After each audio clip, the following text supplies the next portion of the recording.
Good evening, welcome to breaking story. దింపుడు కళ్ళం దగ్గర దింపి నారాయణ అంటే లేవని మన వ్యవస్థ దోచుకుందాం రా అంటే చాలు లేచి పరిగెత్తుకొచ్చేస్తుంది. మమ్మల్ని ఏలండి మహాప్రభువుని గద్దెనెక్కిస్తే గద్దెనెక్కిన తర్వాత దోచుకోవడం దాచుకోవడం అంటేనే పాలన అన్నట్టుగా వ్యవహరిస్తుంది రాజకీయం. ఇక బాగా చదువుకుని రాజకీయాన్ని నడిపించండి, రాజకీయ నాయకులకు మంచి సలహాలు ఇచ్చి ప్రజల్ని బాగు చేయండి అంటూ అధికారాన్ని అప్పగిస్తే ఐఏఎస్లు ఐపీఎస్లు వీళ్ళనే బ్యూరోక్రసీ అంటాం మనం. వీళ్ళు రాజకీయ నాయకులతో కుమ్మక్కైపోయి చేస్తున్న దందా ఇంత అంతా కాదు. ఇలా లెక్కేసుకుంటూ పోతే ఒక్కసారి నంబర్లు తలుచుకుంటే భయమేస్తుంది. ప్రపంచంలో ఒక్కరోజు జరుగుతున్న అవినీతి 62 లక్షల కోట్ల రూపాయలు. కనీసం ఒక్కరోజైనా అవినీతి చేయకపోతే 62 లక్షల కోట్లు మిగిలిపోతాయనే ఉద్దేశంతో ఇవాళ రోజుని ప్రపంచ అవినీతి వ్యతిరేక దినోత్సవంగా పేర్కొన్నారు. కానీ ఏమీ ఆగే పరిస్థితి కనిపించట్లా. ఇదే ఇవాళ బ్రేకింగ్ స్టోరీ.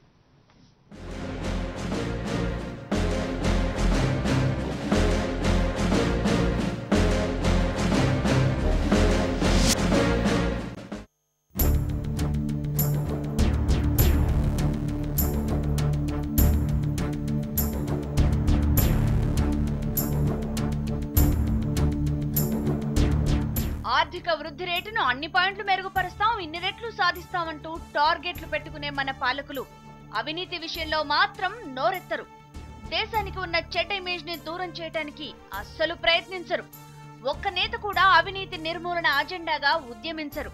అన్నా హజారే వంటి స్వచ్ఛంద కార్యకర్తలు టెంట్లు వేసుకుంటే మరకలు పడ్డ నేతలు కూడా క్లీన్ ఇమేజ్ కోసం స్టేజ్ ఎక్కుతారు. జనాల్ని పూర్తి స్థాయిలో కన్ఫ్యూజన్ కు గురి చేస్తారు.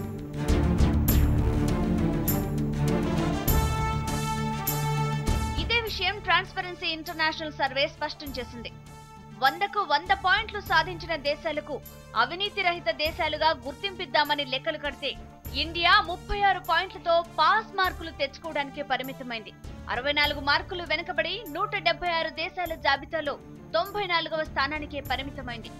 100కి 100 పాళ్లు ఉన్న మన దేశం పరువు ప్రతిష్టల్ని 100వ ర్యాంకుకు సమీపంలో ఉండేలా చేసింది.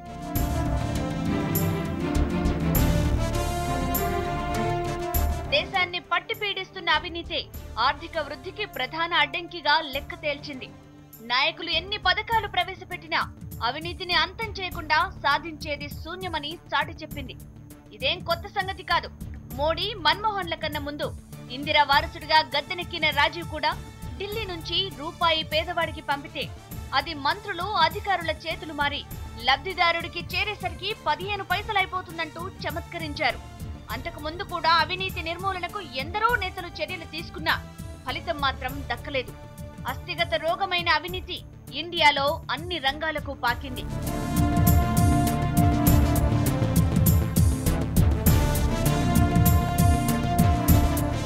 నేతలను చూసి ఉన్నతాధికారులు, వాళ్లని చూసి కింది స్థాయి ఉద్యోగులు, వీళ్లందరినీ చూసి సమన్వయపరిచే బ్రోకర్లు, ఇలా లంచాల రూపంలో అవినీతి ఆర్జన అనేది అతి సహజమైన వ్యాపకంగా మారిపోయింది.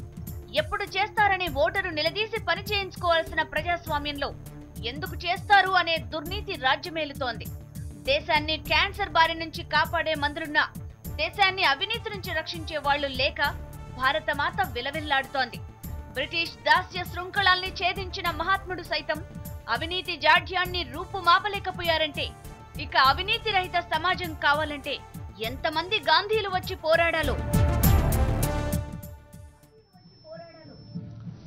Right, welcome back. అది అవినీతికి సంబంధించి ఒక కథనం. భారతదేశంలో అవినీతి పేట్రేగిపోతోంది, పెచ్చరిల్లిపోతోంది అనడానికి ఒక నిదర్శనంగా కొంత డేటా ఇచ్చే ప్రయత్నం చేశాం. ఇక ఇవాళ బ్రేకింగ్ స్టోరీలో చర్చలో పాల్గొనడానికి ఎన్నికల నిఘా వేదిక రాష్ట్ర కన్వీనర్ వివి రావు గారు, అలాగే రిటైర్డ్ ఐఏఎస్ అధికారి, 2-3 జిల్లాల్లో కలెక్టర్గా కూడా పనిచేసి ముఖ్యమంత్రి కార్యాలయంలో పనిచేసి రిటైర్ అయిన ప్రభాకర్ రెడ్డి గారు, అలాగే డాక్టర్ వినయ్ గారు, కాంగ్రెస్ పార్టీ నాయకులు డాక్టర్ వినయ్ గారు రాజ్యాధికారి వేదిక కన్వీనర్గా కూడా ఉన్నారు. అలాగే ఎనీథింగ్ రాంగ్ రైట్, బీజేపీ అధికార ప్రతినిధి శ్రీధర్ రెడ్డి గారు మనతో ఉన్నారు.